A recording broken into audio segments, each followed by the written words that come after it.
9장 25절부터 37절까지 레위인과 이스라엘 백성들은 이스라엘의 역사와 자신들을 연결하여 자복하는 기도를 하였습니다. 하나님의 언약 백성인 이스라엘은 수없이 또 반복적으로 고집스럽게 죄악을 행했습니다. 그렇지만 이런 이스라엘의 패역함에도 하나님은 언약에 신실하셔서 이들에게 계속해서 긍휼을 베푸셨습니다. 심지어 하나님은 이스라엘을 열방의 손에 넘겨주실 때도 이들을 완전히 버리지 아니하셨다고 합니다. 바로 지금 이렇게 잡아가는 자들은 하나님의 징계로 포로 생활을 하다가 예루살렘으로 돌아온 자들입니다. 그리고서 성전을 재건하고 성벽을 다시 건축했습니다. 하지만 하나님께서 약속하셨고 또 하나님께서 주셨던 그 땅으로 돌아왔음에도 불구하고 이스라엘 자손들은 여전히 종이라는 상황 가운데 있습니다. 실질적으로 바사 왕국에 의하여서 간섭받고 수탈당하는 상황인 겁니다. 그런데 바로 이렇게 된 이유는 다름 아닌 죄 때문이라고 언급을 했습니다. 이렇게 이스라엘 자손들은 과거의 역사 때부터 지금까지의 이스라엘을 돌아보니 참으로 비통했을 겁니다. 그렇지만 그럼에도 언약과 인자로 지키시는 하나님의 긍휼을 바라보며 다시 하나님 앞에서 언약 백성으로 새롭게 하고자 하는 겁니다. 이에 대한 결과 내지 반응이 오늘 38절에 나오는 언약을 세우는 모습인 겁니다. 정리하면 38절에서 이스라엘 백성들이 언약을 세우는 것은 자신들의 죄악에 대하여서 통회하며 동시에 언약에 신실하신 하나님의 긍휼에 소망을 두고 이제 언약 백성으로 충성하며 살겠다는 강력한 의지의 표현인 겁니다. 그래서 38절에 언급되는 언약은 일반적으로 성경에서 사용되는 그 언약에 해당되는 베르트라는 단어가 아니라 동일하게 언약의 뜻도 가지고 있는 아마나라는 단어입니다. 그런데 이 주목할 점은 이 아마나라는 단어가 느헤미야에서만 주로 희박하게 사용되는데 이 아마나라는 단어가 사용된 곳이 있습니다. 바로 9장 8절에 아브라함의 충성과 관련하여서 언급되는 그 언약입니다. 9장 8절을 보면 하나님께서 아브라함의 충성을 보고 그와 더불어 언약을 세우셨다고 하는데 이때의 언약이 오늘 38절에 언급된 언약과 동일한 단어입니다. 그리고 항상 이 언약은 충성과 연관됩니다.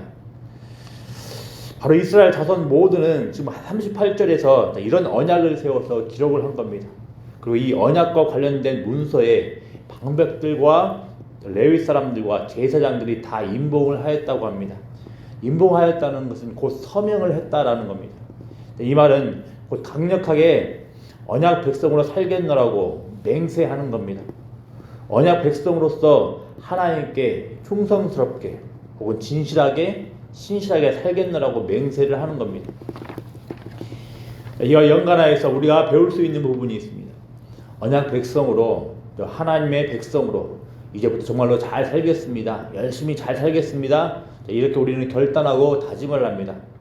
말씀에 순종하며 하나님과 동행하며 잘 살겠습니다. 고백을 하고 다짐을 합니다. 말씀 앞에서 새롭게 살겠습니다. 이렇게 다짐을 합니다. 그렇지만 하나님의 백성으로서 언약 백성으로서 자신들을 새롭게 하며 산다라는 것은 두루뭉실하게 내 결심을 보이는 것으로 끝나는 것이 아닙니다. 하나님의 언약 백성으로서 자신을 새롭게 하면서 혹은 더 좀 이게 어려운 말로 하면 언약을 갱신한다라는 것은 두루뭉실하게 추상적이지가 않습니다. 실제적이고 구체적입니다. 바로 우리의 모든 삶의 영역 가운데서 하나님께 충성하고 진실하며 신실하며 살아가겠다는 겁니다. 백성들이 당연하게 왕의 말씀에 충성되게 반응하는 것처럼 왕의 말씀에 진실되게 신실하게 반응하듯이 우리 또한 이렇게 반응하며 살겠다라는 겁니다. 여기에서는 교회 안에서의 삶, 교회 밖에서의 삶 이렇게 분리하는 것도 무의미합니다. 이스라엘 자손들을 자복으로 이끌었던 율법의 가르침은 예배에서부터 일상의 윤리적인 문제까지 다 아우르고 있습니다. 무엇보다도 이 말씀을 주신 하나님의 통치가 미치지 않은 영역은 없는 겁니다. 그러므로 언약 백성으로 다시 마음을 다잡고 각성하며 살겠다라는 것은 이렇게 모든 주도권이 하나님께 있음을 인정을 하고 충성되게 진실되게 신실하게 살아가는 겁니다. 특별히 이와 연관하여서 어떤 하나님의 백성이라도 이 충성의 영역에서 애일 수 없다는 점을 우리 기억을 해야 되겠습니다. 오늘 본문을 보면 언약을 세워 기록한 자들은 우리라고 합니다. 우리입니다. 곧 모든 이스라엘 자손인 겁니다.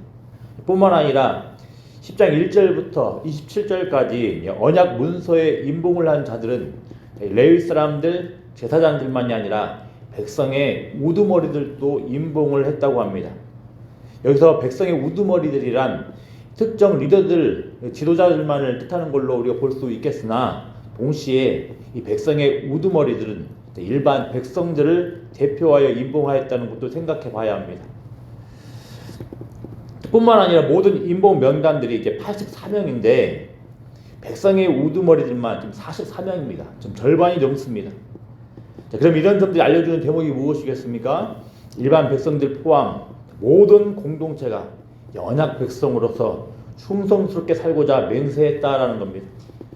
즉 이렇게 언약 앞에서 자신을 새롭게 하고자 하는 모습들은 특정 사람들, 그런데 오늘날로 이야기를 하면 목사나 장로, 중직자들에게만 해당되는 영역이 아니라 모든 교회의 구성원에게 해당되는 부분이라는 겁니다. 이런 점들에 비추어서 우리들을 돌아봐야 되겠습니다. 혹여 신앙의 연수나 아니면 우리가 처해 있는 환경이나 상황 때문에 한 걸음 떨어져 있거나 적당히 하고 있지는 않는지 돌아봐야 되겠습니다. 물론 각자의 상황과 증거들을, 환경들을 우리는 존중을 하고 고려를 해야 됩니다. 그렇지만 이것들로 인하여서 먼저 내가 적당히 멀리하며 물러서고 있지 않는지 돌아봐야 된다는 겁니다. 마음의 중심에는 항상 그 환경과 상황이 어찌하든지 하나님을 향한 충성, 신실과 진실의 마음이 있어야 한다는 겁니다. 바라기는 우리 각자의 형편 가운데에서 각자 영역 가운데에서 하나님께 충성으로 진실함으로 신실함으로 반응하는 은혜가 있기를 기도합니다. 특히 내년을 위하여서 우리는 준비를 하며 기도를 합니다. 무엇을 위해서 기도를 하며 준비를 합니까? 많은 것들을 위하여서 우리 기도하고 준비할 겁니다. 하나님께서 우리 삶 가운데 특별히 많이 여러 가지 계획들을 하고 있는데 하나님께서 우리에게 이런 모든 계획 가운데 은혜를 주셔가지고 우리가 풍성한 하나님 그 경험을 할 수 있게 해달라고 여러 가지 기도하는 모습도 분명히 있겠지만 무엇보다 우리의 마음 가운데, 우리의 심령 가운데, 우리의 삶 가운데 우리의 폐허감에도 변함없이 우리 언약 가운데 신실하셔서 우리에게 사랑을 베푸셨던, 은혜를 베푸셨던 그 하나님께 내년 한 해에도 더 충성히, 더 진실하게, 신실하게 살아갈 수 있게 해달라고 기도하는 모습들이 있어야 되겠습니다. 이런 모습들로 인하여서 기도하면 내년 한 해 가운데 하나님 앞에서 아름다운 모습 살아가는 복된 은혜가 있기를 기도합니다. 기도하겠습니다. 아버지 하나님 감사합니다. 하나님 우리의 마음 가운데 우리 심령 가운데 하나님께서 그 언약에 신실하셔서 우리에게 베푸셨던 놀라운 은혜가 우리에게 날마다 주어지고 있음에도 하나님을 향한 충성과 하나님을 향한 진실한 마음들, 하나님을 향한 신실의 모습들이 희미해져 있지 않는지 돌아보게 됩니다. 하나님 간절히 원하고 바라옵기는 하나님 우리는 폐허가였지만 우리에게 하나님의 신실하신 은혜로 우리를 날마다 돌보셨던 것처럼 우리 또한 하나님께 충성으로 신실함으로 반응할 수 있는 복된 우리 광주 영광교회 성도들 낼 수 있도록 은혜 다여 주시길 소망합니다.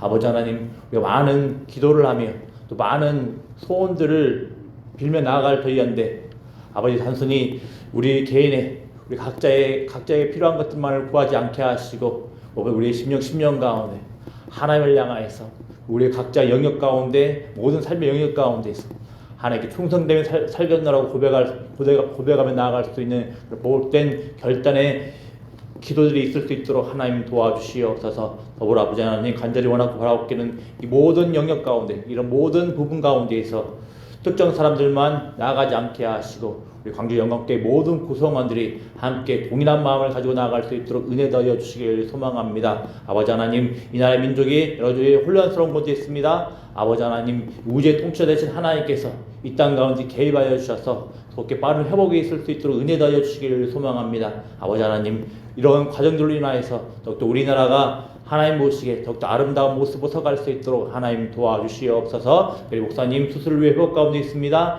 하나님 은혜를 하여 주시기를 소망합니다. 많은 회복의 은총으로 인도하여 주시옵시고 혹이라도 후유증 발생하지 않도록 하나님께서 함께 해주시기를 소망합니다. 그래서 내년 한 해 주님께서 주신 그 건강으로 인하여서 더욱더 힘있게 죄 사역들 감당할 수 있도록 하나님 복 내려 주시옵소서. 감사드리며 예수님의 이름으로 기도드리옵나이다. 아멘.